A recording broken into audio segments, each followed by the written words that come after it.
This is the end result. Uptime Kuma is watching your certificate. If renewal ever breaks, you'll get a Telegram alert 2 weeks before the site goes down. The certificate renews automatically. Nginx reloads itself after each renewal, and there are no leftover certificates polluting the renewal log. Let me show you how to get here.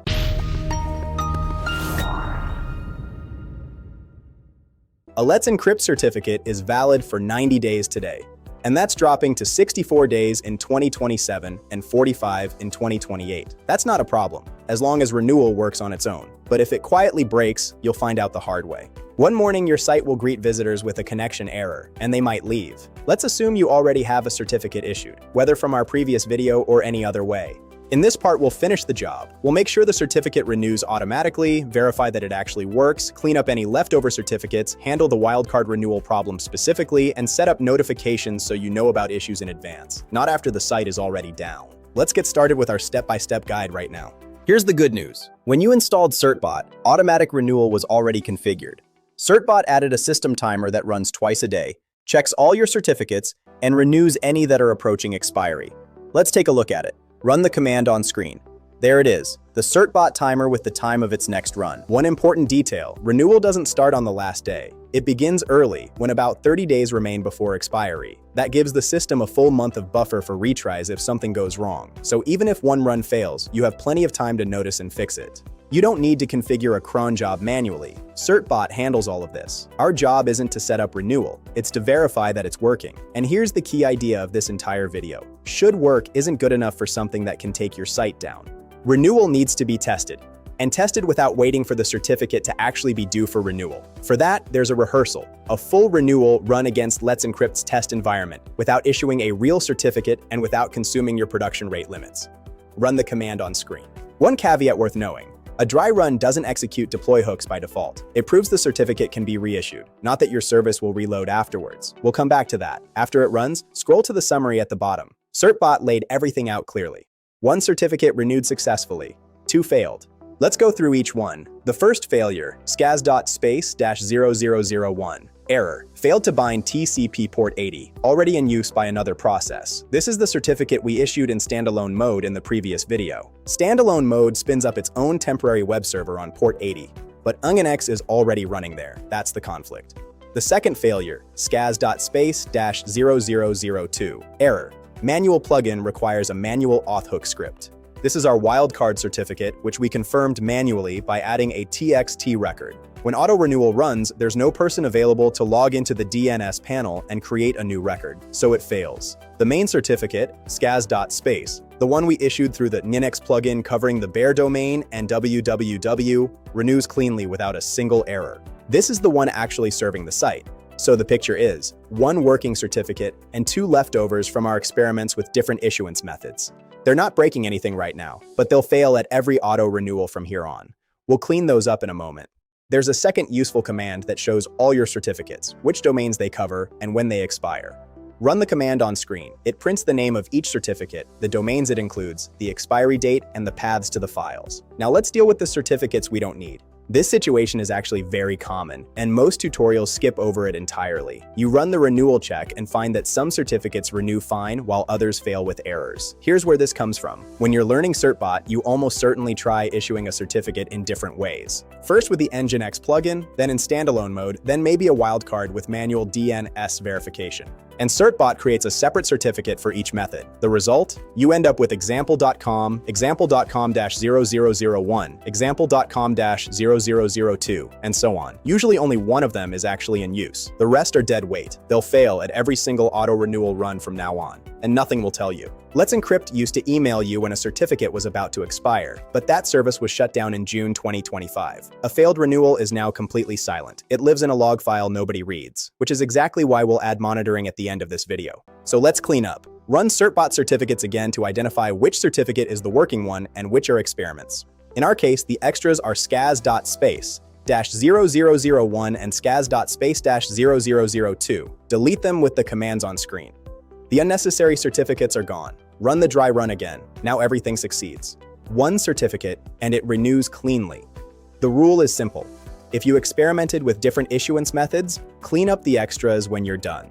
Wildcard certificates are a separate story, the one covering star.domain. There's a catch that almost everyone runs into. And we've already seen it with our own eyes. Remember the error from the renewal check. Manual plugin requires a manual auth hook script, and Certbot itself warned you after issuing it. This certificate will not renew automatically. The reason is simple. Wildcards can't be verified through port 80, only through DNS by adding a TXT record. When we did that manually, we logged into the DNS panel ourselves and created the record. During automatic renewal, there's no person to do that. So to make a wildcard renew automatically, you need to give a program the ability to create that TXT record, which means it needs API access to your DNS provider. And it all comes down to one question. Does your provider support it? Option 1, the simplest. Certbot has ready-made plugins for most major DNS providers. Install the plugin, create an API token with permission to manage records, store it in a protected file. From then on, Certbot creates and deletes the required TXT record at each renewal automatically. No manual steps. Option 2, if there's no plugin for your provider, and this happens more often than you'd expect, you have two paths. Either delegate the DNS zone to a provider that has a plugin, your domain stays with your registrar, only the name servers change, or use a different Acme client like acme.sh or Lego. They support far more DNS providers, including ones where no Certbot plugin exists. Option 3, leave it as is and renew the wildcard manually. Once every 90 days, run the same command again and add the new TXT record. This works if you only have one wildcard and you won't forget. But won't forget is exactly where people get caught out. That's why we'll set up notifications at the end. Practical takeaway, if you need a wildcard with automatic renewal, sort out the DNS provider question before issuing the certificate, not after. One more possible problem. Say the certificate renews successfully and new files land on disk, but the service using it, Nginx, a mail server, a proxy, holds the old certificate in memory until it's restarted, so the new files are on disk, but visitors are still getting the old certificate. At some point, that old certificate expires. If you issued the certificate through the Nginx plugin, don't worry. Certbot will reload Nginx automatically after auto-renewal. But if you're using standalone mode or a separate service, you need to explicitly tell Certbot what to do after renewal. This is called a deploy hook, a command that runs only when the certificate actually renewed. Run the command on screen. Note, renewal didn't actually run here because the certificate still has plenty of time left. Certbot starts renewing around 30 days before expiry. Since no renewal happened, the hook didn't run either. It only fires when the certificate genuinely updates. This is normal and expected behavior. And there's a catch here. Certbot only records a hook into the certificate's renewal configuration when a renewal actually goes through. Pass it to Certbot renew on a certificate that isn't due yet, and nothing gets stored at all. The flag applied to that one run and then vanished. An automatic renewal 2 months later would quietly leave Nginx serving the old certificate. The reliable way is not to depend on flags at all. Put the reload command into a separate script in Certbot's renewal hooks deploy folder. Everything in that folder runs after every successful renewal for every certificate on the server. The commands are on screen. Don't skip the second one. Without the execute bit, Certbot skips the file, and nothing in the normal output tells you it did.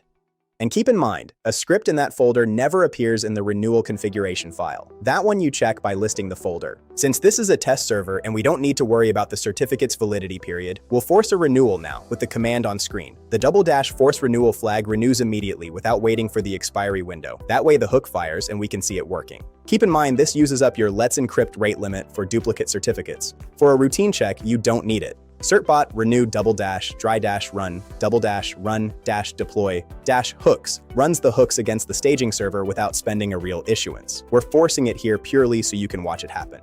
Now the renewal has genuinely gone through, so the hook is recorded in the configuration as well. You're covered twice over, the hook stored for this certificate, and the script in the folder that covers every certificate you issue from now on. The last piece, the one that turns "I think it's set up" into genuine peace of mind. Everything is automated now. But who tells you if auto-renewal breaks? You need an external observer that watches your certificate's expiry date and raises the alarm in advance. Uptime Kuma is perfect for this. It's a free monitoring system that installs with one command into a single container. The install command is on screen. Wait for it to finish, then open your browser at your server's IP address on port 3001. One honest caveat, ideally this lives on a separate machine. A monitor sitting on the server it watches can't tell you when that server goes down. And once you're finished, don't leave port 3001 open to the whole internet. You'll land on the Uptime Kuma admin creation wizard. Fill in a username and password. After creating the admin account, you'll be on the Uptime Kuma dashboard. Now add a monitor. There's no separate SSL monitor type, and there doesn't need to be. Certificate checking is built into the standard HTTP monitor. Just add a monitor for your domain over HTTPS. Set a friendly name to make it readable. 2 things to check on the monitor itself. Certificate expiry notification has to be switched on, and ignore TLS/SSL error has to be off. With that enabled, expiry alerts never fire. This is also where you configure notifications. The most convenient option is Telegram. You'll need a bot token and a chat ID. Getting a bot token is straightforward. Use BotFather in Telegram. The chat ID can be fetched automatically. The one requirement, send at least one message to the bot you created first. Paste the bot token into the field. Click Auto. Get for the chat ID. If it doesn't fetch automatically for some reason, you can get it with the commands on screen run on the server. Add the chat ID and click Test. As you can see, the test message arrived in our Telegram chat. Click Save, then save the monitor. Now the picture is complete. The certificate renews itself. The unnecessary ones are gone. The service picks up the new files automatically. And if anything breaks, you'll know 2 weeks before the site goes down, not after the fact. Thank you for watching. If you want a server with Certbot and Nginx pre-configured and ready to go, link in the description. See you in the next one.